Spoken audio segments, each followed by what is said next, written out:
Welcome to The Explainer. Today, we're jumping headfirst into the world of ethical hacking by exploring its single most important toolkit. And no, we're not just talking about some cool piece of software. We're talking about an entire operating system built from the ground up for cybersecurity.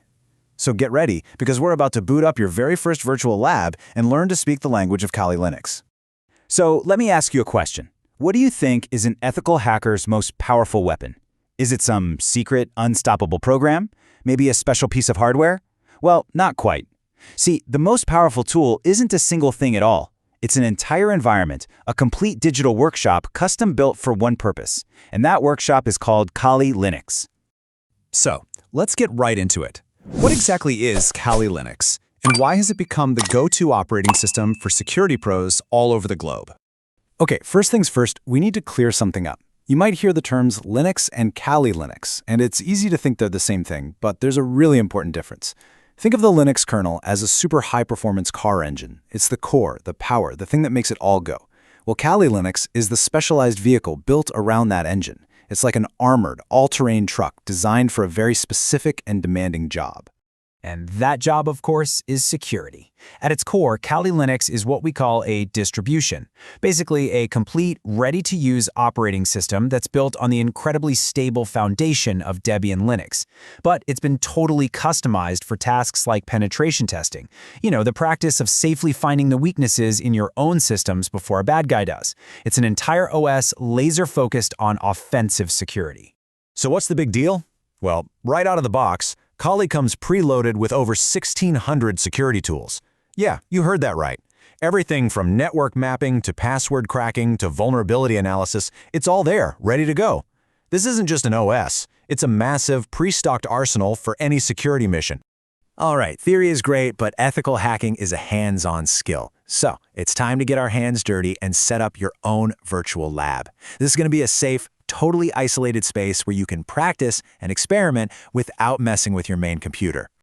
Now, look, you could install Kali directly onto your computer, what's called a bare metal install, but for a beginner, that's not what I'd recommend.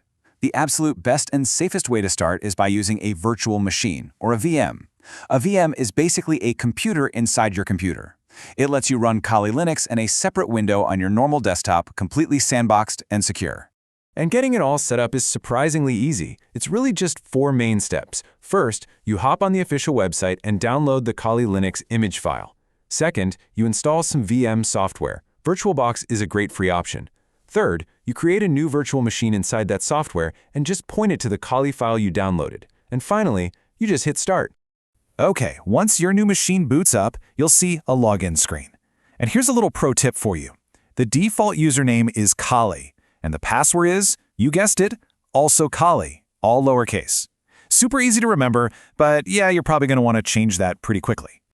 Now, before you start clicking around and exploring, listen up, because there are 2 things you absolutely have to do first. Step 1, update the system. You'll run 2 commands, sudo apt update and then sudo apt upgrade. This makes sure all your tools are the latest and greatest. Step 2, take a VM snapshot. Seriously, think of this like a save point in a video game. If you ever break something, you can just instantly go back to this perfectly clean state. It's a lifesaver. Okay, our lab is built, it's updated, and we have a safety net.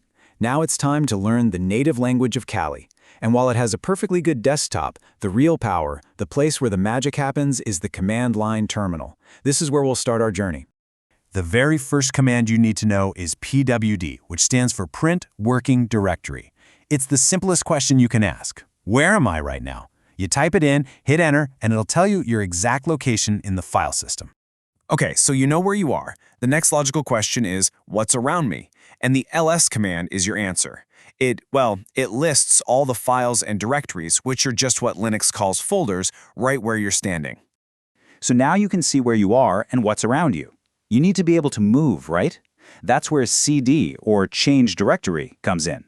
You just type cd and then the name of the directory you want to go into.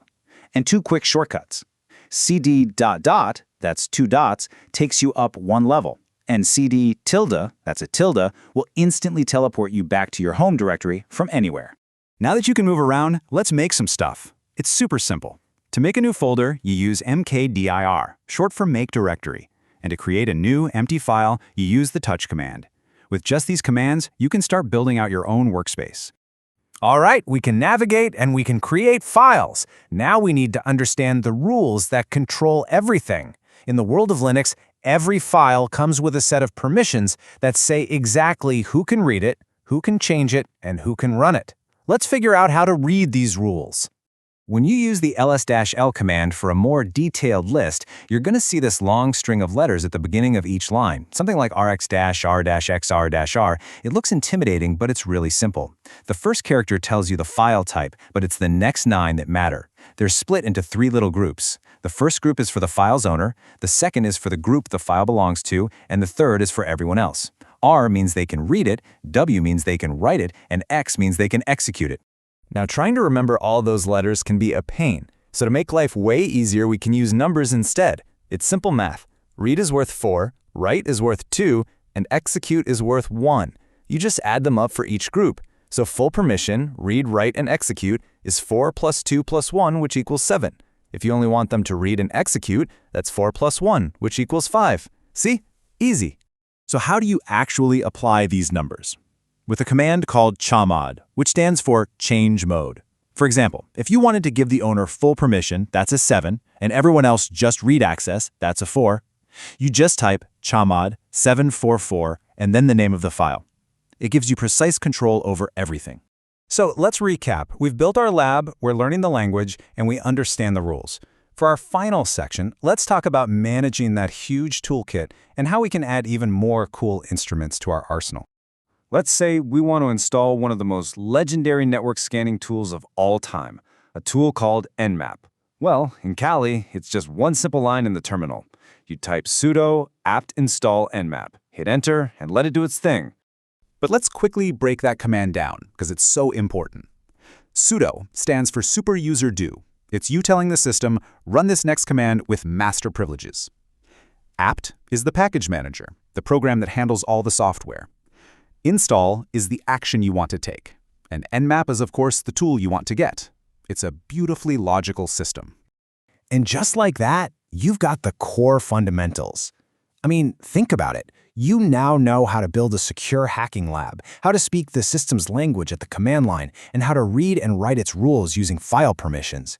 This is the bedrock that all other security skills are built on. Your expedition has truly just begun. Your lab is ready to go. You've spoken your first commands. The entire fascinating world of cybersecurity is sitting right there, waiting for you inside that terminal window. So the only real question left is, what will you explore next?